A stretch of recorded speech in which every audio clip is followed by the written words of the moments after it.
Hashing is one of the foundational tools used to verify integrity because it allows you to represent data with a fixed-length fingerprint that changes when the data changes.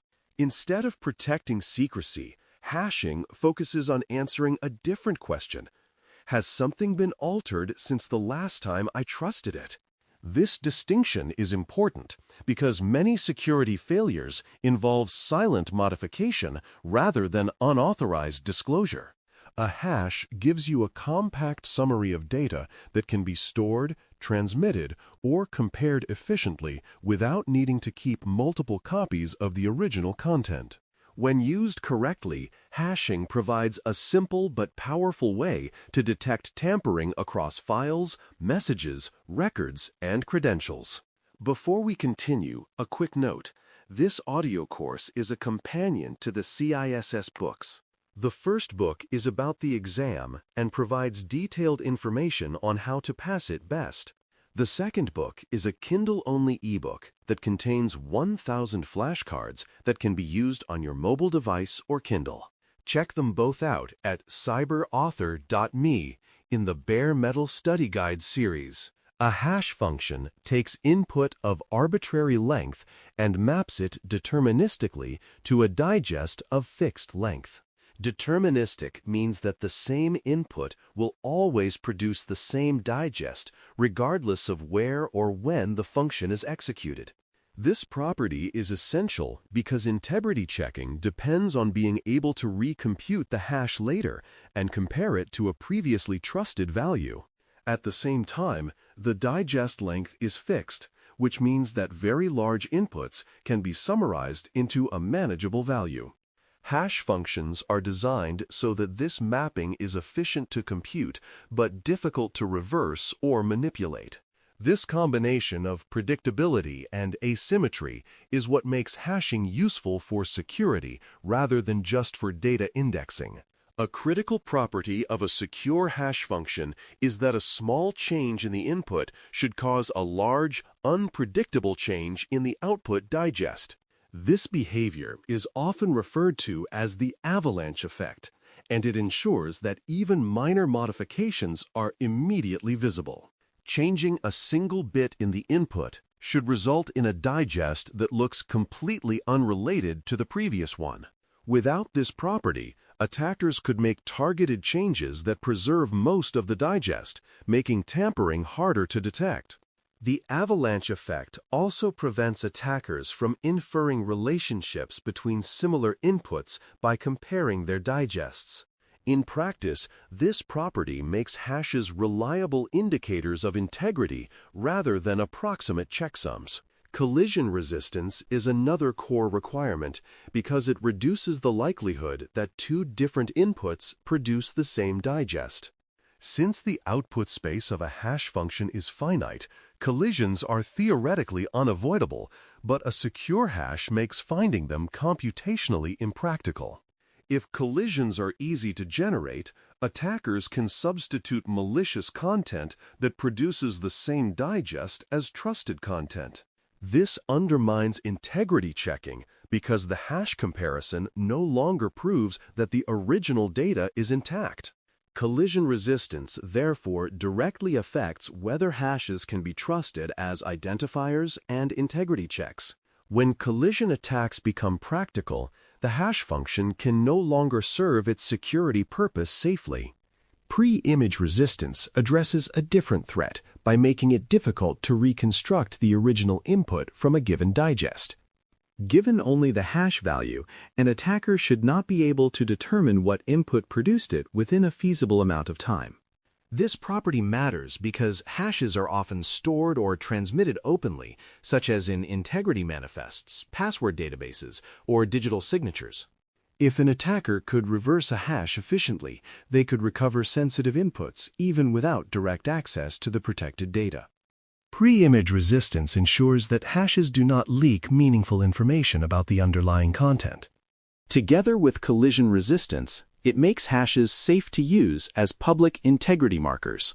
One of the most common uses of hashing is file integrity checking, where a trusted hash value is compared against a freshly computed hash of a file. If the digests match, you gain confidence that the file has not been altered since the trusted hash was created. This approach is widely used for software distribution, configuration validation, and forensic verification. It allows systems to detect corruption, accidental modification, or malicious tampering without encrypting the file itself. Hash-based integrity checking is also efficient because only the digest needs to be stored or transmitted for later comparison. This makes it practical for large files and large collections of assets. Hashing alone verifies integrity but does not prove who created or approved the data, which is why message authentication codes are used when authenticity matters. A message authentication code combines the message with a secret key so that only parties who possess the key can generate or verify the correct value. This prevents attackers from recomputing a valid integrity check after modifying the message because they lack the secret key. Message authentication codes, therefore, provide both integrity and authenticity, assuming the key remains protected. They are commonly used in network protocols, application messaging, and internal system communications where shared secrets exist. A common construction for message authentication codes is the hash-based message authentication code, which combines hashing with keying in a structured way. Hash-based message authentication code avoids weaknesses that arise from naively appending a key to a message and hashing the result. The construction ensures that the key influences the digest securely and that attackers cannot exploit properties of the underlying hash function to forge valid values.